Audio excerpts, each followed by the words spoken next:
Hi everyone, sorry about that. We just had some technical issues. We'll just resume where we left off with Chris and his research. Great, thank you. Hi everyone, so I'm a research fellow here at QUT, and I'm within the agricultural robotics group, who's led by Professor Tristan Perez, and we've got right here on the other side of the project, which is looking at robotics for weed management. My side of the project is looking at fruit harvesting. So my research is looking into what are the challenges for actually getting a robot in the field to autonomously harvest fruit. And today I've got a bit of a demo here, which is not really in the field, but this is one of our lab robots called Baxter. He's a dual arm manipulator where we've actually got him set up with a Kinect camera, and he can actually detect in 3D and color what is around him in the scene. So we can actually use that information to identify what fruit we want to harvest, and I can show you a demo today of harvesting capsicums. So essentially the idea is we detect a capsicum in our scene. You probably can't see it from that viewpoint, but there's a capsicum there, I can guarantee it.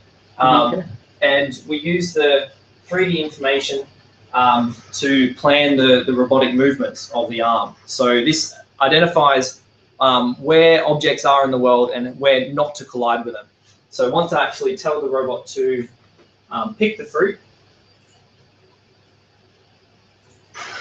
he will then plan in his view of the world where to go.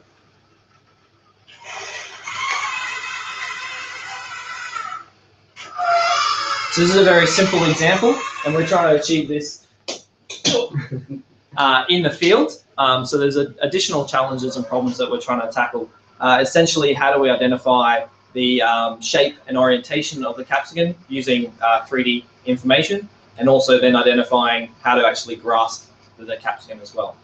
So happy to talk further or answer more questions after the event, but thanks for listening. I'll hand it back over to. Thanks, Chris. So now we'll pass over to Ray, and he'll talk about what he's been working on. Thanks, Toby. So I'm Ray Russell. Like Chris, I'm in the agricultural robotics department here at QUT. My robot is too big to fit in the lab, so I had to bring a picture. So this is currently what I'm working on. As Chris mentioned, there's two parts of this project, a horticultural part and a weeding part. My part of it has been to develop the vehicle that will deliver the weeding method to the farm. And this is it. So this is the artist conception we had about 1.5 years ago.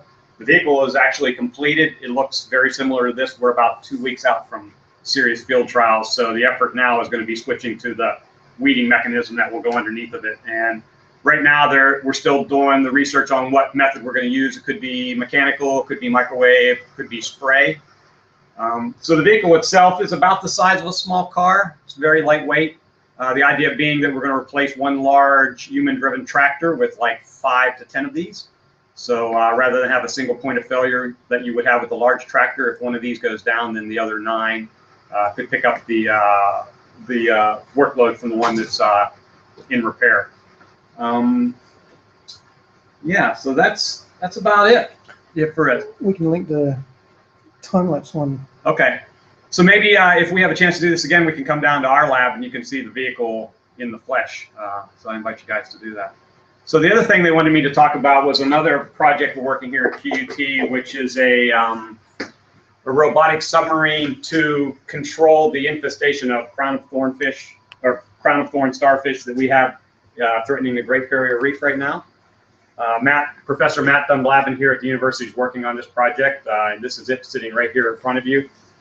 So basically there's 3 components to it. It's the vehicle, the identification system, which is underneath of it, which is a camera that's looking for the crown of thorn starfish, and then that little arm thingy that is below there. So once the starfish are identified, the arm injects them with, I believe it's a mixture of salt water. And it doesn't immediately kill them, and it just forces them to shed their spiny outside shell, and then once they do that, then they're literally fish food at that point. Right now, this is all being done by divers, which you can imagine. You got a Great Barrier Reef that's 2,500 miles long. That's a daunting process. So the idea is to build a fleet of these that basically are out there 24/7 looking for these guys. when they finding basically injecting with these salt solutions. So very exciting project. Not too far from heading to the water for the first time. So yeah, like Chris, more than happy to take any questions that you guys would want to send along. Thanks a lot. All right, thanks everyone for joining in, and thanks everyone here as well for volunteering their time and their expertise to come in and hang out with us on this event. If you have any questions, like we've all said, just comment below, and we'll put a lot of links and pictures and videos as well down below. Once again, if you stay with us for the robotic vision course, we'll try and do a tour of the new lab, and there will hopefully be a lot more space. We're a bit cramped in terms of space and infrastructure here, so we can't take any of your questions live. We're really sorry about that. And once again, sorry for the technical issues earlier. We hope everyone here has enjoyed this event, and let us know what you think. Thanks everyone. Oh, and thanks also to Andrew for being our trustworthy and robust cameraman. Hi Andrew. Thanks everyone. Have a great day.